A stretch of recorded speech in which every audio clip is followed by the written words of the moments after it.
پالمپور میں ایک گاؤں ہے جس کا نام ہے مجادر۔ اس میں ایک عورت تھی جس کا نام کنور بائی لکھا ہوا ہے کتابوں میں۔ اللہ تبارک و تعالیٰ نے کیسا ایمانی جذبہ، کیسی حمیت، ایمانی غیرت عطا فرمائی تھی۔ سنیے کہ اس گاؤں کے اندر ایک گاؤں تھا علی گڑھ، اس کے اندر آپ جانتے ہیں بدعتی لوگ 10ویں کا کھانا 40ویں کا کھانا رکھتے ہیں، ایک پروگرام رکھتے ہیں جس میں سارے لوگ شریک ہو کر کھانا کھاتے ہیں۔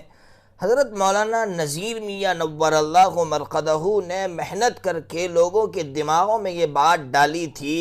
کہ ایک تو یہ جو کھانے ہیں یہ غریبوں کے ہیں، مالداروں کے لیے نہیں ہے، اور دوسری بات یہ ڈالی تھی کہ اگر کسی غریب کو کھلانا ہے تو اس کے لیے دن متعین نہیں کرنا چاہیے، جب چاہیں آپ کھلا سکتے ہیں۔ اگر اس کھانے کے لیے آپ دن کو متعین کرتے ہیں اور مالدار اور غریب سب مل کر کھاتے ہیں تو یہ بدعت ہے۔ جب یہ بات ایک عورت اس کنور بائی کے دماغ میں بیٹھ گئی، پورا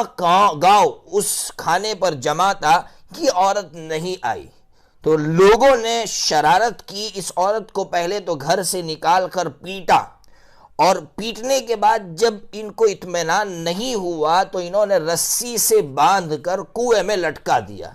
اب آپ سوچئے ایک عورت ذات کو کنویں میں لٹکا دیا جائے، اس عورت پر کیا بیتی ہوگی۔ لیکن یہ حق کی متوالی یہی صدا لگاتی رہی کہ مار ڈالوں گے، مر جاؤں گی، لیکن حرام کا ایک لقمہ اپنے پیٹ میں داخل نہیں کروں گی۔ اللہ اکبر! یہ وہ عورت تھی کہ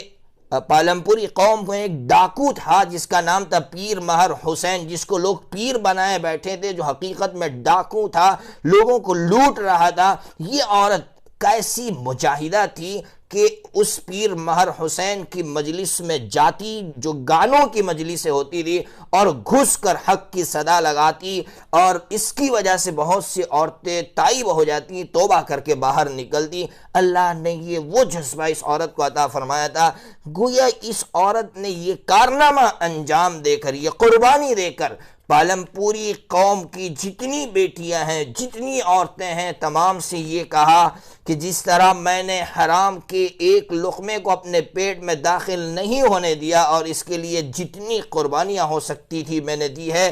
میرا خون تمہارے اندر دوڑ رہا ہے۔ اگر تم نے ٹھان لیا تو قسم خدا پاک کی تمہارے شوہر کبھی سود کا کاروبار نہیں کریں گے، تمہارے شوہر کبھی جادو کی طرف تمہیں نہیں لے جائیں گے، اور تم جو عورتیں ہیں، میں عورتوں سے کہوں گا اگر عورت ٹھان لے اور یہ کہہ دے کہ ہم چٹنی روٹی پر تیار ہیں، ہمیں حرام کا ایک لقمہ نہیں چاہیے، قسم خدا پاک کی سارے مرد حرام سے باز آ جائیں گے۔